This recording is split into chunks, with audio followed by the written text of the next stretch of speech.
Welcome to Classic Literature Free Audiobooks.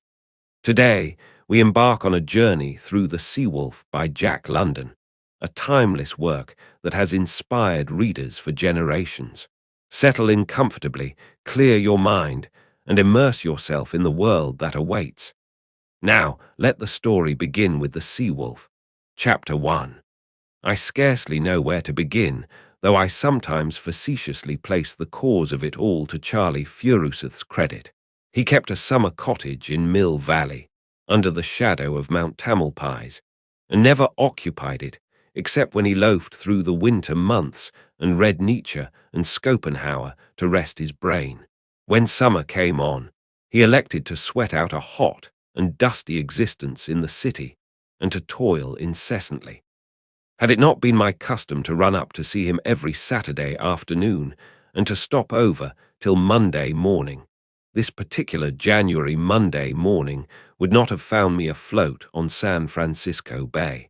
Not but that I was afloat in a safe craft, for the Martinez was a new ferry steamer, making her fourth or fifth trip on the run between Sausalito and San Francisco. The danger lay in the heavy fog which blanketed the bay, and of which, as a landsman, I had little apprehension. In fact, I remember the placid exultation with which I took up my position on the forward upper deck, directly beneath the pilot-house, and allowed the mystery of the fog to lay hold of my imagination. A fresh breeze was blowing, and for a time I was alone in the moist obscurity, yet not alone, for I was dimly conscious of the presence of the pilot, and of what I took to be the captain in the glass house above my head. I remember thinking how comfortable it was, this division of labor which made it unnecessary for me to study fogs, winds, tides, and navigation, in order to visit my friend who lived across an arm of the sea. It was good that men should be specialists, I mused. The peculiar knowledge of the pilot and captain sufficed for many thousands of people who knew no more of the sea and navigation than I knew. On the other hand, instead of having to devote my energy to the learning of a multitude of things, I concentrated it upon a few particular things, such as, for instance, the analysis of Poe's place in American literature, an essay of mine, by the way, in the current Atlantic. Coming aboard, as I passed through the cabin, I had noticed with greedy eyes a stout gentleman reading the Atlantic, which was open at my very essay. And there it was again, the division of labor, the special knowledge of the pilot and captain, which permitted the stout gentleman to read my special knowledge on Poe, while they carried him safely from Sausalito to San Francisco. A red-faced man, slamming the cabin door behind him and stumping out on the deck, interrupted my reflections, though I made a mental note of the topic for use in a projected essay which I had thought of calling The Necessity for Freedom, a plea for the artist. The red-faced man shot a glance up at the pilot-house, gazed around at the fog, stumped across the deck and back. He evidently had artificial legs, and stood still by my side, legs wide apart, and with an expression of keen enjoyment on his face. I was not wrong when I decided that his days had been spent on the sea. "It's nasty weather like this here that turns heads grey before their time," he said, with a nod toward the pilot-house. "I had not thought there was any particular strain," I answered. "It seems as simple as A, B, C. They know the direction by compass, the distance, and the speed. I should not call it anything more than mathematical certainty." "Strain," he snorted. "Simple as A, B, C. Mathematical certainty." He seemed to brace himself up and lean backward against the air as he stared at me. "How about this here tide that's rushin' out through the Golden Gate?" he demanded, or bellowed, rather. "How fast is she ebbin'? What's the drift, eh? Listen to that, will you? A bellboy, and we're atop of it. See 'em alterin' the course." From out of the fog came the mournful tolling of a bell, and I could see the pilot turning the wheel with great rapidity. The bell, which had seemed straight ahead, was now sounding from the side. Our own whistle was blowing hoarsely, and from time to time the sound of other whistles came to us from out of the fog. "That's a ferry boat of some sort," the newcomer said, indicating a whistle off to the right. "And there, do you hear that? Blown by mouth, some scow schooner most likely. Better watch out, Mr. Schoonerman." "Ah, I thought so. Now hell's a poppin' for somebody." The unseen ferry boat was blowing blast after blast, and the mouth-blown horn was tooting in terror-stricken fashion. "And now they're paying their respects to each other and trying to get clear," the red-faced man went on as the hurried whistling ceased. His face was shining, his eyes flashing with excitement as he translated into articulate language the speech of the horns and sirens. "That's a steam siren a-goin' it over there to the left, and you hear that fellow with a frog in his throat. A steam schooner as near as I can judge, crawling in from the heads against the tide." A shrill little whistle, piping as if gone mad, came from directly ahead and from very near at hand. Gongs sounded on the Martinez. Our paddle wheels stopped, their pulsing beat died away, and then they started again. The shrill little whistle, like the chirping of a cricket amid the cries of great beasts, shot through the fog from more to the side, and swiftly grew faint and fainter. I looked to my companion for enlightenment. "One of them daredevil launches," he said. "I almost wish we'd sunk him, the little rip. They're the cause of more trouble. And what good are they? Any jackass gets aboard one and runs it from hell to breakfast, blowing his whistle to beat the band and telling the rest of the world to look out for him, because he's common and can't look out for himself. Because he's common, and you've got to look out too. Right of way, common decency. They don't know the meaning of it." I felt quite amused at his unwarranted choler, and while he stumped indignantly up and down, I fell to dwelling upon the romance of the fog. And romantic it certainly was. The fog, like the grey shadow of infinite mystery, brooding over the whirling speck of earth. And men, mere motes of light and sparkle, cursed with an insane relish for work, riding their steeds of wood and steel through the heart of the mystery, groping their way blindly through the unseen, and clamouring and clanging in confident speech, the while their hearts are heavy with incertitude and fear. The voice of my companion brought me back to myself with a laugh. I too had been groping and floundering, the while I thought I rode clear-eyed through the mystery. "Hello, somebody comin' our way," he was saying. "And d'ye hear that? He's comin' fast, walking right along. Guess he don't hear us yet. Wind's in wrong direction." The fresh breeze was blowing right down upon us, and I could hear the whistle plainly, off to one side and a little ahead. "Ferry boat?" I asked. He nodded, then added, "Or he wouldn't be keeping up such a clip." He gave a short chuckle. "They're getting anxious up there." I glanced up. The captain had thrust his head and shoulders out of the pilot-house and was staring intently into the fog as though by sheer force of will he could penetrate it. His face was anxious, as was the face of my companion, who had stumped over to the rail and was gazing with a like intentness in the direction of the invisible danger. Then everything happened, and with inconceivable rapidity. The fog seemed to break away as though split by a wedge, and the bow of a steamboat emerged, trailing fog wreaths on either side like seaweed on the snout of Leviathan. I could see the pilot-house and a white-bearded man leaning partly out of it, on his elbows. He was clad in a blue uniform, and I remember noting how trim and quiet he was. His quietness, under the circumstances, was terrible. He accepted destiny, marched hand in hand with it, and coolly measured the stroke.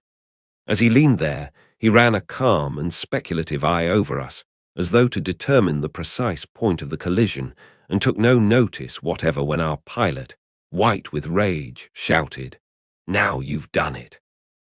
On looking back, I realized that the remark was too obvious to make rejoinder necessary. "Grab hold of something and hang on," the red-faced man said to me. All his bluster had gone, and he seemed to have caught the contagion of preternatural calm. "And listen to the women scream," he said grimly, almost bitterly, I thought, as though he had been through the experience before. The vessels came together before I could follow his advice. We must have been struck squarely amidships, for I saw nothing, the strange steamboat having passed beyond my line of vision. The Martinez heeled over sharply, and there was a crashing and rending of timber. I was thrown flat on the wet deck, and before I could scramble to my feet, I heard the scream of the women. This it was, I am certain, the most indescribable of blood-curdling sounds, that threw me into a panic. I remembered the life-preservers stored in the cabin, but was met at the door and swept backward by a wild rush of men and women. What happened in the next few minutes I do not recollect, though I have a clear remembrance of pulling down life-preservers from the overhead racks, while the red-faced man fastened them about the bodies of an hysterical group of women. This memory is as distinct and sharp as that of any picture I have seen. It is a picture, and I can see it now, the jagged edges of the hole in the side of the cabin, through which the grey fog swirled and eddied, the empty upholstered seats, littered with all the evidences of sudden flight, such as packages, hand satchels, umbrellas, and wraps. The stout gentleman who had been reading my essay, encased in cork and canvas, the magazine still in his hand, and asking me with monotonous insistence if I thought there was any danger. The red-faced man, stumping gallantly around on his artificial legs and buckling life-preservers on all comers, and finally the screaming bedlam of women. This it was, the screaming of the women, that most tried my nerves. It must have tried, too, the nerves of the red-faced man, for I have another picture which will never fade from my mind. The stout gentleman is stuffing the magazine into his overcoat pocket and looking on curiously. A tangled mass of women, with drawn, white faces and open mouths, is shrieking like a chorus of lost souls. And the red-faced man, his face now purplish with wrath, and with arms extended overhead as in the act of hurling thunderbolts, is shouting, "Shut up! Oh, shut up!" I remember the scene impelled me to sudden laughter, and in the next instant I realized I was becoming hysterical myself. For these were women of my own kind, like my mother and sisters, with the fear of death upon them and unwilling to die. And I remember that the sounds they made reminded me of the squealing of pigs under the knife of the butcher, and I was struck with horror at the vividness of the analogy. These women, capable of the most sublime emotions, of the tenderest sympathies, were open-mouthed and screaming. They wanted to live, they were helpless, like rats in a trap, and they screamed. The horror of it drove me out on deck. I was feeling sick and squeamish, and sat down on a bench.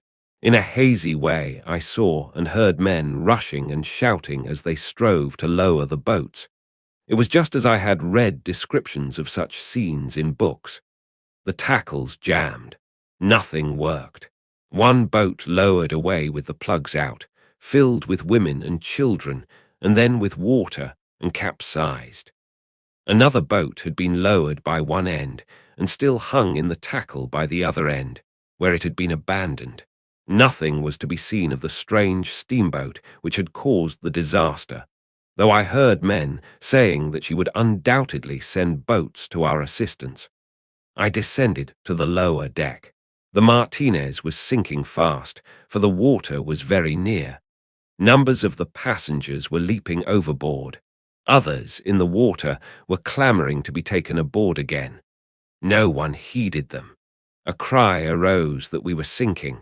I was seized by the consequent panic, and went over the side in a surge of bodies. How I went over I do not know, though I did know, and instantly, why those in the water were so desirous of getting back on the steamer. The water was cold, so cold that it was painful. The pang, as I plunged into it, was as quick and sharp as that of fire. It bit to the marrow. It was like the grip of death. I gasped with the anguish and shock of it, filling my lungs before the life preserver popped me to the surface. The taste of the salt was strong in my mouth, and I was strangling with the acrid stuff in my throat and lungs. But it was the cold that was most distressing. I felt that I could survive but a few minutes. People were struggling and floundering in the water about me. I could hear them crying out to one another, and I heard also the sound of oars. Evidently, the strange steamboat had lowered its boats. As the time went by, I marveled that I was still alive. I had no sensation whatever in my lower limbs, while a chilling numbness was wrapping about my heart and creeping into it. Small waves, with spiteful foaming crests, continually broke over me and into my mouth, sending me off into more strangling paroxysms. The noises grew indistinct, though I heard a final and despairing chorus of screams in the distance, and knew that the Martinez had gone down. Later, how much later I have no knowledge, I came to myself with a start of fear. I was alone. I could hear no calls or cries, only the sound of the waves, made weirdly hollow and reverberant by the fog. A panic in a crowd, which partakes of a sort of community of interest, is not so terrible as a panic when one is by oneself, and such a panic I now suffered. Whither was I drifting? The red-faced man had said that the tide was ebbing through the Golden Gate. Was I, then, being carried out to sea? And the life-preserver in which I floated, was it not liable to go to pieces at any moment? I had heard of such things being made of paper and hollow rushes, which quickly became saturated and lost all buoyancy. And I could not swim a stroke. And I was alone, floating, apparently, in the midst of a grey primordial vastness. I confess that a madness seized me, that I shrieked aloud as the women had shrieked, and beat the water with my numb hands. How long this lasted, I have no conception, for a blankness intervened, of which I remember no more than one remembers of troubled and painful sleep. When I aroused, it was as after centuries of time, and I saw, almost above me and emerging from the fog, the bow of a vessel and 3 triangular sails, each shrewdly lapping the other and filled with wind. Where the bow cut the water, there was a great foaming and gurgling, and I seemed directly in its path. I tried to cry out, but was too exhausted. The bow plunged down, just missing me and sending a swash of water clear over my head. Then the long, black side of the vessel began slipping past, so near that I could have touched it with my hands.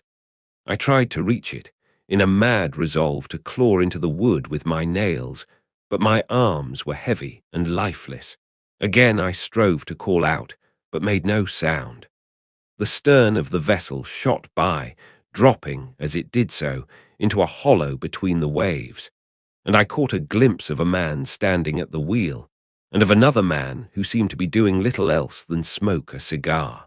I saw the smoke issuing from his lips as he slowly turned his head and glanced out over the water in my direction. It was a careless, unpremeditated glance, one of those haphazard things men do when they have no immediate call to do anything in particular, but act because they are alive and must do something. But life and death were in that glance. I could see the vessel being swallowed up in the fog. I saw the back of the man at the wheel and the head of the other man turning, slowly turning, as his gaze struck the water and casually lifted along it toward me. His face wore an absent expression, as of deep thought, and I became afraid that if his eyes did light upon me, he would nevertheless not see me. But his eyes did light upon me and looked squarely into mine, and he did see me, for he sprang to the wheel, thrusting the other man aside, and whirled it round and round, hand over hand, at the same time shouting orders of some sort. The vessel seemed to go off at a tangent to its former course, and leapt almost instantly from view into the fog. I felt myself slipping into unconsciousness, and tried with all the power of my will to fight above the suffocating blankness and darkness that was rising around me. A little later I heard the stroke of oars, growing nearer and nearer, and the calls of a man. When he was very near, I heard him crying, in vexed fashion, "Why in hell don't you sing out?"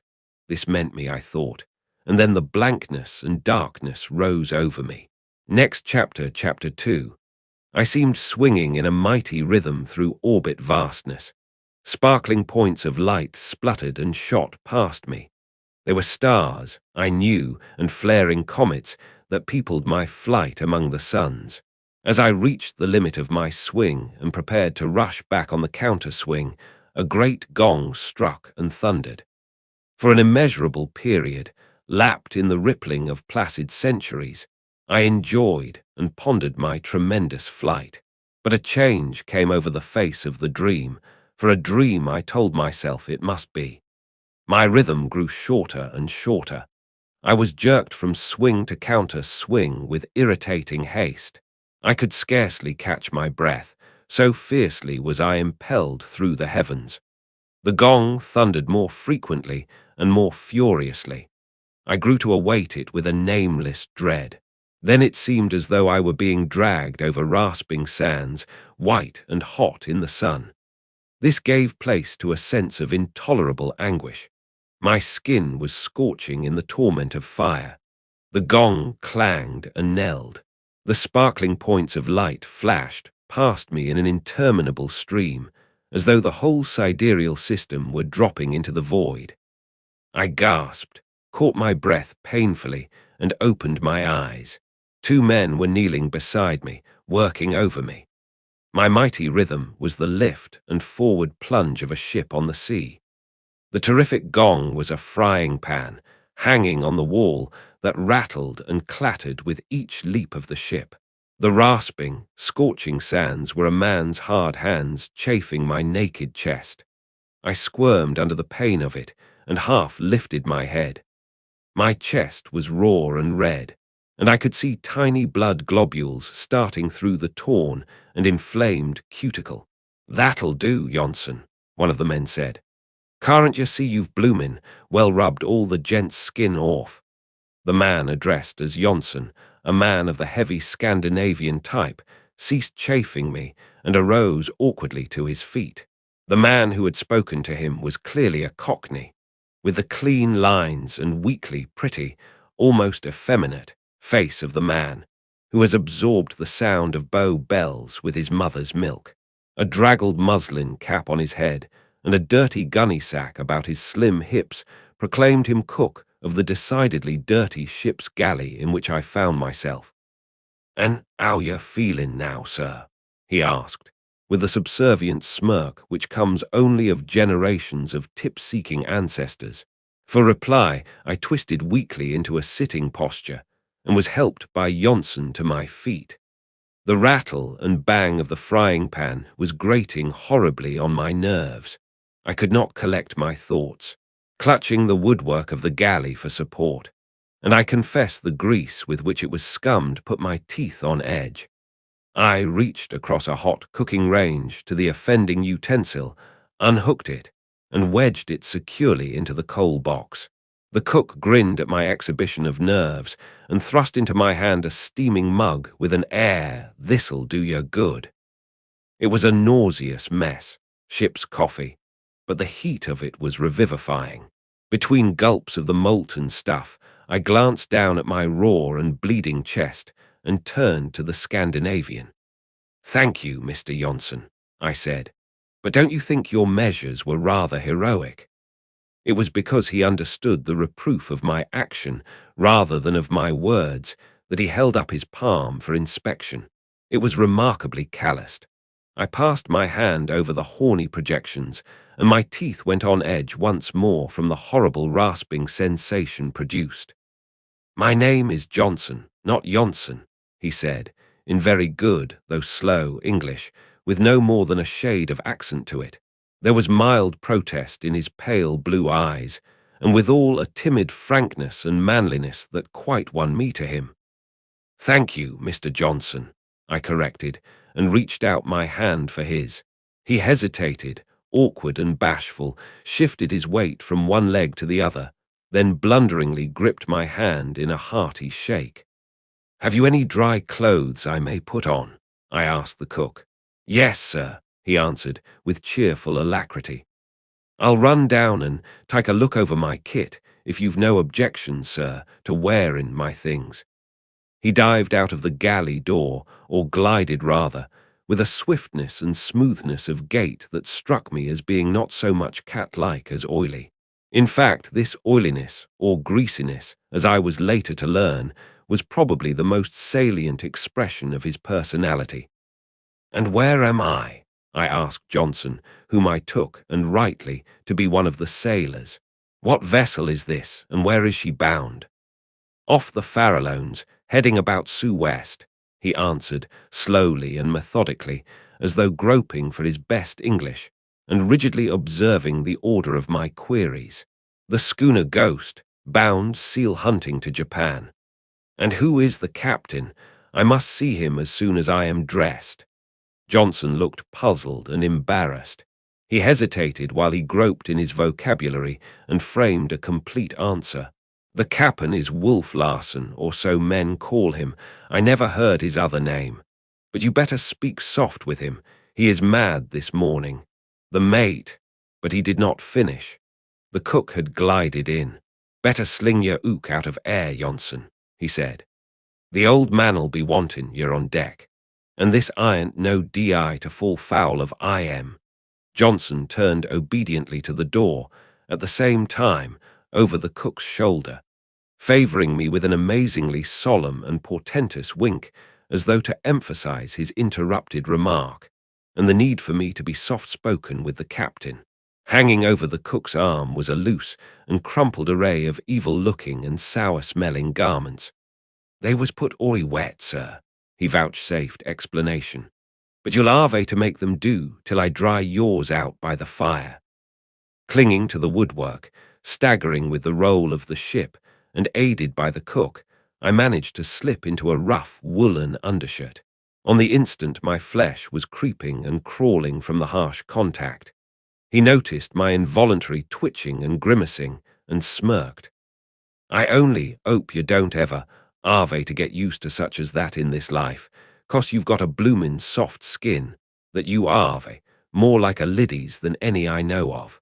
I was bloomin' well sure you was a gentleman as soon as I set eyes on yer."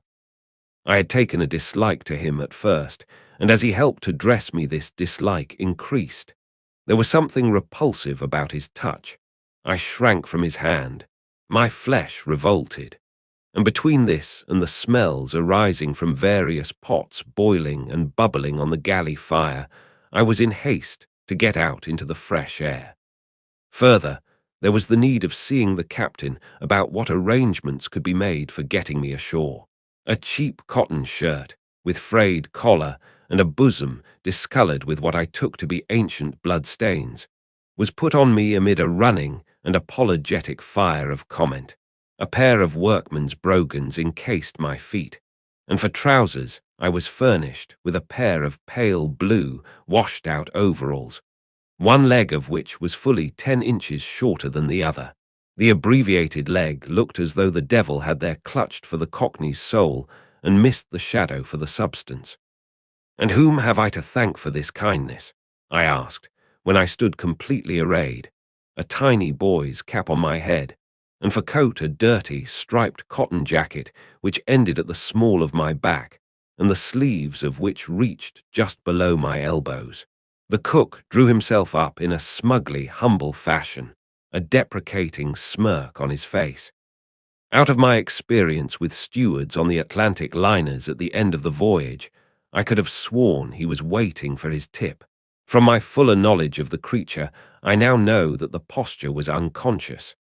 An hereditary civility, no doubt, was responsible. "Mugridge, sir," he fawned, his effeminate features running into a greasy smile.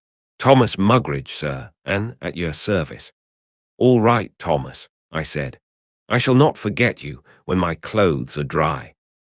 A soft light suffused his face, and his eyes glistened, as though somewhere in the deeps of his being his ancestors had quickened and stirred with dim memories of tips received in former lives. "Thank you, sir," he said, very gratefully and very humbly indeed. Precisely in the way that the door slid back, he slid aside, and I stepped out on deck. I was still weak from my prolonged immersion. A puff of wind caught me, and I staggered across the moving deck to a corner of the cabin, to which I clung for support. The schooner, heeled over far out from the perpendicular, was bowing and plunging into the long Pacific roll. If she were heading southwest, as Johnson had said, the wind, then, I calculated, was blowing nearly from the south. The fog was gone, and in its place the sun sparkled crisply on the surface of the water. I turned to the east, where I knew California must lie, but could see nothing save low-lying fog banks. The same fog, doubtless, that had brought about the disaster to the Martinez and placed me in my present situation. To the north, and not far away, a group of naked rocks thrust above the sea, on one of which I could distinguish a lighthouse. In the southwest, and almost in our course, I saw the pyramidal loom of some vessel's sails. Having completed my survey of the horizon, I turned to my more immediate surroundings. My first thought was that a man who had come through a collision and rubbed shoulders with death merited more attention than I received. Beyond a sailor at the wheel who stared curiously across the top of the cabin, I attracted no notice whatever. Everybody seemed interested in what was going on amidships. There, on a hatch, a large man was lying on his back. He was fully clothed, though his shirt was ripped open in front. Nothing was to be seen of his chest, however, for it was covered with a mass of black hair, in appearance like the furry coat of a dog. His face and neck were hidden beneath a black beard, intershot with grey, which would have been stiff and bushy had it not been limp and draggled and dripping with water. His eyes were closed, and he was apparently unconscious, but his mouth was wide open, his breast heaving as though from suffocation as he laboured noisily for breath. A sailor, from time to time and quite methodically, as a matter of routine, dropped a canvas bucket into the ocean at the end of a rope, hauled it in hand under hand, and sluiced its contents over the prostrate man. Pacing back and forth the length of the hatchways and savagely chewing the end of a cigar was the man whose casual glance had rescued me from the sea. His height was probably 5 feet 10 inches, or 10.5, but my first impression or feel of the man was not of this, but of his strength. And yet, while he was of massive build, with broad shoulders and deep chest, I could not characterize his strength as massive. It was what might be termed a sinewy, knotty strength, of the kind we ascribe to lean and wiry men, but which, in him, because of his heavy build, partook more of the enlarged gorilla order. Not that in appearance he seemed in the least gorilla-like. What I am striving to express is this strength itself, more as a thing apart from his physical semblance. It was a strength we are wont to associate with things primitive, with wild animals, and the creatures we imagine our tree-dwelling prototypes to have been. A strength savage, ferocious, alive in itself. The essence of life in that it is the potency of motion, the elemental stuff itself, out of which the many forms of life have been moulded. In short, that which writhes in the body of a snake when the head is cut off, and the snake, as a snake, is dead, or which lingers in the shapeless lump of turtle meat and recoils and quivers from the prod of a finger. Such was the impression of strength I gathered from this man who paced up and down. He was firmly planted on his legs. His feet struck the deck squarely and with surety. Every movement of a muscle, from the heave of the shoulders to the tightening of the lips about the cigar, was decisive, and seemed to come out of a strength that was excessive and overwhelming. In fact, though this strength pervaded every action of his, it seemed but the advertisement of a greater strength that lurked within, that lay dormant and no more than stirred from time to time, but which might arouse, at any moment, terrible and compelling, like the rage of a lion or the wrath of a storm. The cook stuck his head out of the galley door and grinned encouragingly at me, at the same time jerking his thumb in the direction of the man who paced up and down by the hatchway. Thus I was given to understand that he was the captain, the old man, in the cook's vernacular, the individual whom I must interview and put to the trouble of somehow getting me ashore. I had half started forward, to get over with what I was certain would be a stormy 5 minutes, when a more violent, suffocating paroxysm seized the unfortunate person who was lying on his back. He wrenched and writhed about convulsively. The chin, with the damp black beard, pointed higher in the air as the back muscles stiffened, and the chest swelled in an unconscious and instinctive effort to get more air. Under the whiskers, and all unseen, I knew that the skin was taking on a purplish hue. The captain, or Wolf Larsen, as men called him, ceased pacing and gazed down at the dying man. So fierce had this final struggle become that the sailor paused in the act of flinging more water over him and stared curiously, the canvas bucket partly tilted and dripping its contents to the deck. The dying man beat a tattoo on the hatch with his heels, straightened out his legs, and stiffened in one great tense effort, and rolled his head from side to side. Then the muscles relaxed, the head stopped rolling, and a sigh, as of profound relief, floated upward from his lips. The jaw dropped, the upper lip lifted, and 2 rows of tobacco-discolored teeth appeared. It seemed as though his features had frozen into a diabolical grin at the world he had left and outwitted. Then a most surprising thing occurred. The captain broke loose upon the dead man like a thunderclap. Oaths rolled from his lips in a continuous stream, and they were not namby-pamby oaths or mere expressions of indecency. Each word was a blasphemy, and there were many words. They crisped and crackled like electric sparks. I had never heard anything like it in my life, nor could I have conceived it possible. With a turn for literary expression myself, and a penchant for forcible figures and phrases, I appreciated, as no other listener, I dare say, the peculiar vividness and strength and absolute blasphemy of his metaphors. The cause of it all, as near as I could make out, was that the man, who was mate, had gone on a debauch before leaving San Francisco, and then had the poor taste to die at the beginning of the voyage and leave Wolf Larsen short-handed. It should be unnecessary to state, at least to my friends, that I was shocked. Oaths and vile language of any sort had always been repellent to me. I felt a wilting sensation, a sinking at the heart, and I might just as well say a giddiness. To me, death had always been invested with solemnity and dignity. It had been peaceful in its occurrence, sacred in its ceremonial. But death in its more sordid and terrible aspects was a thing with which I had been unacquainted till now.